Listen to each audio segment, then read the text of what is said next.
Hey, what's going on, guys? Cyril White, Certified Financial Planner for Financial Management. Hope you're all doing well. Our research department recently came out with its Outlook 2025 entitled Pragmatic Optimism. This annual update offers a comprehensive analysis of the market and economic environment, and I'm excited to bring you some of the key takeaways in this video today. I'm going to cover some of the key takeaways from our research department at LPL Financial's Outlook 2025 research report entitled Pragmatic Optimism. First, we'll start with the overall economy, where we see consumer spending slowing, but policy tailwinds are to be expected. In 2024, business owners said they were waiting to ramp up capital expenditures, also known as CapEx, until after the election. The market seems ripe for a resurgence of CapEx in 2025. Other than consumer spending, the other main components of the private sector are net exports, change in inventories, and business fixed investment, which is the broadest category of CapEx. Further, the demand for power and communication structures are on the rise. Equipment spending is slated to increase, and research and development is making up more of the U.S. economy. All of this suggests upside to business spending in 2025. Demographics will likely be the tailwind to growth in the coming years. Millennials are just about to enter the peak earning and peak spending years. Because of the amount of households who have refinanced mortgage debt in 2021, and because of the rise in real disposable income from a tight labor market, we should see some continued strength in consumer spending. By the time we approach 2030, about 75% of the labor force will be millennials. Outside of the raw economic forces giving the economy a demographic tailwind, the greatest intergenerational wealth transfer is about to start, and millennials and those younger will be the beneficiaries, further strengthening the consumer in their peak spending years. Higher income households are the ones driving consumer spending, and incidentally, the ones least impacted by pandemic-induced rises in rents. They are also the ones least impacted by tariffs, according to research surrounding the Trump-Biden tariffs. So the key point here is that investors need to watch what the upper income consumers are doing, where they are shopping, how they are managing expenses, because they will be the leading indicator for the rest of the consumer metric. Inflation is decelerating, but not nearly as fast as the Fed, or us, would like. Barring any supply shocks and extreme tariff policies, we don't expect inflation to reaccelerate, but the path to 2% is slow and arduous. Complicating things is the stickiness of owner's equivalent rent, also known as OER, an imputed cost and not an actual cost affecting people's pocketbooks. Other sticky components like medical care services and insurance have kept inflation rates elevated. The slow and sluggish path to the Fed's target of 2% means the Fed will likely take a cut and pause cadence in 2025 with a total of 4 25 basis points cuts throughout the year. Now let's converge and talk about the stock market, where we're taking a measured approach in 2025. The bull market has entered its third year, having celebrated its second anniversary on October 12th, 2024. The S&P 500 is up nearly 70% since the move began, with a booming year 2 of up 32%, following a below average but respectable year 1 of up 21%. A surprisingly resilient economy, unwavering trends in technology, moderating inflation, the start of the Fed's rate cutting cycle, and a strong earnings recovery after the earnings recession ended in 2023 have driven much of the gains. History suggests that this bull market has a good chance to celebrate its third anniversary in the absence of a recession. The odds that a 2-year-old bull market gets to 3 years are solid. For bull markets that get through year 3, the average gain for the S&P is 5.2%, with 6 positive years out of 8. The bulls that didn't make it through year 3 were ended by recessions, an overly aggressive Fed, or in the case of 1987, excessive speculation. We believe that the chances of another positive year in 2025 without the start of a bear market decline are quite good. But history tells us to expect modest gains. Longer term, the history of bull markets offers cause for optimism. Since 1950, excluding the current period, S&P 500 bull markets have averaged 61 months and have produced average cumulative gains of 167%. In other words, while volatility along the way is to be expected, this bull market could still have legs. After one of its longest pauses in history, the Fed cut interest rates in September and November. Now, the question is how much support additional cuts may provide for stocks in the year ahead. Based on the last 9 major rate hiking cycles since the 1970s, the S&P has generated relatively modest average returns of 5.5% during the 12 months following the initial cut of a cycle. Taking out the recession-plagued outliers of 2001, 2007, and 2020, the median gain has been 10.8%. Prospects for solid returns in 2025 are favorable if the economy avoids recession. That does not, however, mean we should not expect volatility. In fact, even in non-recession periods of 1984, 1989, and 1995, the S&P experienced pullbacks of between 5 and 10% along the way to double-digit 12-month returns after the initial Fed cut. The earnings growth picture is much improved from a year ago. In the past year, stocks went from an earnings recession and widespread recession fears to a now widely held consensus view that the U.S. economy would continue to grow steadily, though perhaps at a slower pace than recent trends, and that corporate profits would continue to grow at double digits. In response to improved corporate profit trends, LPL Research is maintaining its S&P 500 earnings per share forecasts for 2025 at $260 per share, in line with the long-term average earning growth rate of near 10%. For 2026, LPL Research is initiating a 2026 S&P 500 earnings per share forecast of $275, 6% above 2025. Broadly, corporate America will get some help from AI investments and related productivity gains. The Magnificent Seven, which include the stocks of Alphabet, the parent of Google, Amazon, Apple, Meta Platforms, the parent of Facebook and other companies, Microsoft, Nvidia, and Tesla, are expected to grow earnings by an average of 17% in 2025. Banks and energy companies should benefit from deregulation in Washington, D.C. However, potentially slower economic growth, the potential for rising borrowing costs, and tariffs are among reasons to expect modest earnings gains in 2026. Cuts to corporate taxes are also offering potential upside. With positive sentiment at record extremes by some measures, risk may be growing for a near-term correction.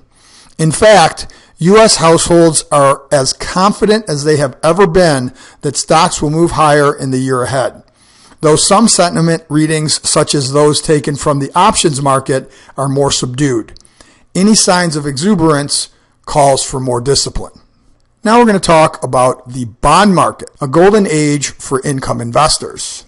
Current market pricing suggests the Fed will take the Fed funds rate back to around 3.5% to 3.75% in 2025. If markets are right and the U.S. Treasury yield curve eventually reflects this historical upward sloping shape, that likely means that the 10-year yield should remain around current levels.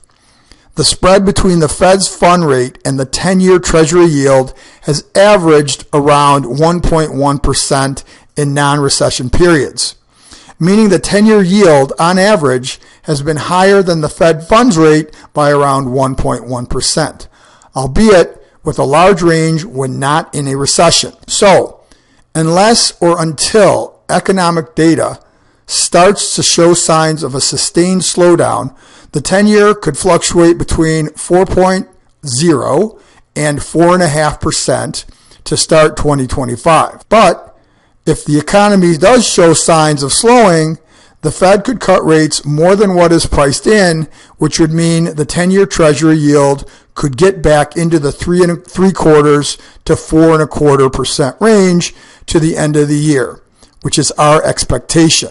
The Treasury term premium is the additional compensation required by investors who buy longer-term Treasury securities. The term premium, which is unobservable and hence must be approximated, considers a variety of factors, including Treasury supply and demand dynamics, foreign central bank expectations, and the possibility of future inflationary pressures. And after years of negative term premium, investors are just now getting compensated for owning longer maturity Treasury securities. But that additional compensation is still below longer term averages. So, how does this affect fixed income investors? A positive term premium could keep longer term interest rates elevated, perhaps reducing the diversification benefit of core bonds. Regarding the former, while monetary policy expectations will continue to be the dominant driver of interest rate changes, Fed rate cuts may not have the desired effect, and longer-term interest rates may not fall as much as they would have without a positive term premium, like we've seen recently. In terms of the latter, while we still believe Treasury securities will be the safe haven choice in the case of a broad macro equity market sell-off, they may not be the best defensive option for garden variety equity market sell-offs. While economic growth will remain the driver of interest rates, a secondary risk to rates remains the amount of Treasury debt needed to fill federal budget deficits that are expected to stay elevated. Per the Congressional Budget Office, or CBO, the U.S. government is expected to run sizable deficits over the next decade, to the tune of 5 to 7% of gross domestic product each year. And to fill those deficits, the Treasury Department will need to issue trillions more in Treasury securities. But complicating the math for the Treasury Department, it will also need to roll over more than $6 trillion in Treasury securities set to mature in 2025. Thus, the Treasury will need to find investors for some $8 trillion of Treasury debt over the next 12 months. But despite the mountain of debt and growing interest payments, the U.S. government is not at risk of financial collapse, nor are there concerns as such. As long as Treasuries are considered risk-free securities, there will always be buyers of Treasuries. Full stop. But with a Republican sweep of Congress and the White House, the deficit will likely remain broadly unchanged at elevated levels in the coming years, or perhaps even grow, given what we know so far about Trump policy proposals. And with the amount of Treasury supply, interest rates may need to stay higher than otherwise expected, given economic data alone. Now let's talk about alternative investments.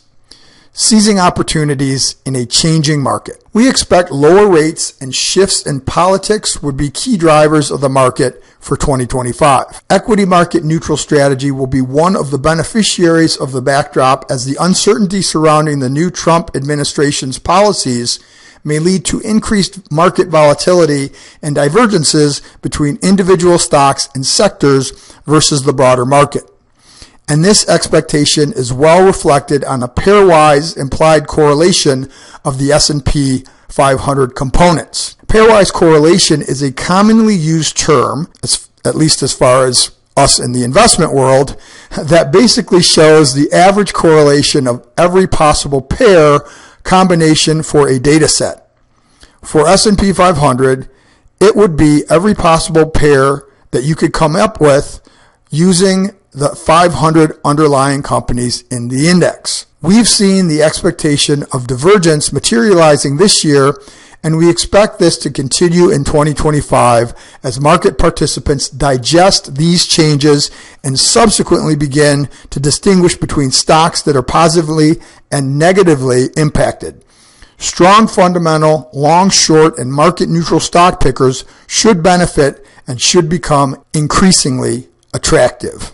We remain positive on multi-strategy, also known as pod shops, as they continue to deliver results that prove they are more than the sum of their parts. These managers can be considered an in-house funds of funds with their own capital allocation committee and risk management oversights. This helped them deliver returns with strong risk-adjusted returns over time, while managing relatively low correlations to traditional markets. With a strong interest from investors and solid performance, these shops have grown faster than the rest of the hedge fund industry. So we constantly monitor if there's any alpha decay or performance dilution. As of today, we don't see any signs of that, and we continue to believe multi-strategy should be one of the key allocations within the alternative investment strategy. Of course, manager selection is key here as their performance widely varies depending on their core strategy, geographic exposure, and capital and risk management rules. Now let's focus on the geopolitical environment, which we've titled an international chessboard. Markets have navigated successfully a series of high-risk scenarios throughout history. Even significant market downturns caused by recessions, exogenous shocks, or liquidity meltdowns have ultimately led to stronger, more resilient markets with more attractive valuations.